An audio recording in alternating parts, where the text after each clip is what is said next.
Which brings me to the current situation. Let me talk a little bit about what's going on back in Washington. Right now, Congress is in the middle of a budget debate. Now, there's nothing new about that. You know, every year, Congress got to pass a budget, and it's always a contentious, process. But right now, our recovery still needs to build more strength. So it's important that we get it right in Washington. Because even though our success as a country is ultimately going to depend on great businesses like Ford, hard workers like you, government has to do some things. Congress has to pass a budget to make sure our education system works and prepares our kids and our workers for the global economy.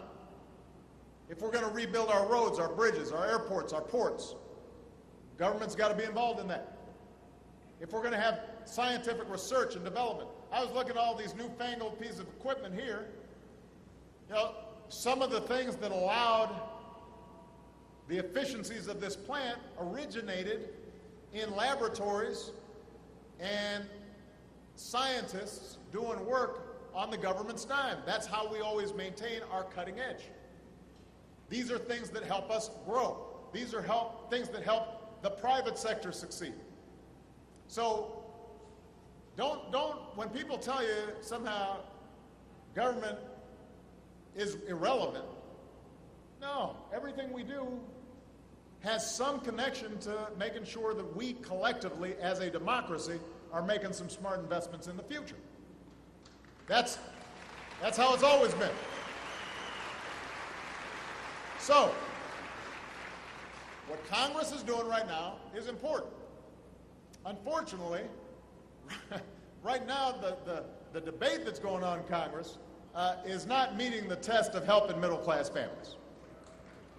It's just, they're not focused on you. They're focused on politics. They're focused on trying to mess with me.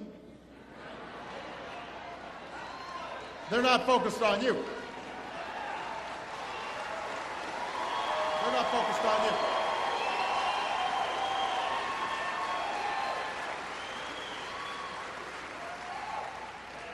So there are two deadlines coming up that Congress has to meet. And I want folks to pay attention to this. Congress has to meet two deadlines, and they're coming up pretty quick. The first deadline, the most basic constitutional duty Congress has is to pass a budget. That's Congress 101. If they don't pass a budget by September 30th, what's the date today? The 20th. All right, so if Congress doesn't pass a budget in 10 days, a week from Monday, the government will shut down. A government shutdown shuts down many services that the American people rely on. This is not abstract. Hundreds of thousands of Americans will not be allowed to go to work. Our men and women in uniform, even those deployed overseas, won't get their paychecks on time. Small businesses, they won't get their loans processed.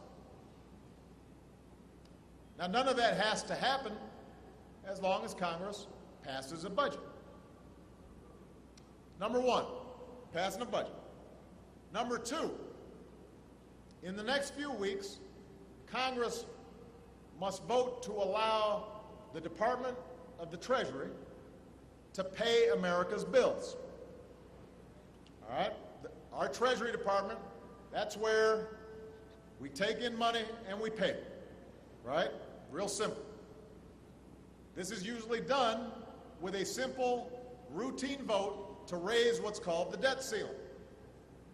If you don't raise the debt ceiling, America can't pay its bills. Since the 1950s, Congress has always passed it. Every president has signed it. Democrats, Republicans, Ronald Reagan, Lyndon Johnson, it doesn't matter. This is just a routine thing that you got to do so that Treasury can pay the bills. if Congress doesn't pass this debt ceiling in the next few weeks, the United States will default on its obligations. That's never happened in American history. Basically, America becomes a deadbeat. If the world sees America not paying its bills, then they will not buy debt, treasury bills, from the United States, or if they do, they'll do it at much higher interest rates. That means somebody wanting to buy an F-150 will have to pay much higher interest rates eventually, which means you will sell less cars. That's just one example of how profoundly destructive this could be. This is not some abstract thing. And this is important. Raising the debt ceiling is not the same as approving more spending. Any more than making your monthly payments adds to the total cost of your truck. You don't say, well, I'm not going to pay my bill, my note for my truck because I'm going to save money. No, you're not saving money. You already bought the truck, right? You have to pay the bills. You're not saving money. You might have decided at the front end not to buy the truck, but once you bought the truck, you can't say you're saving money just by not paying the bills. Does that make sense?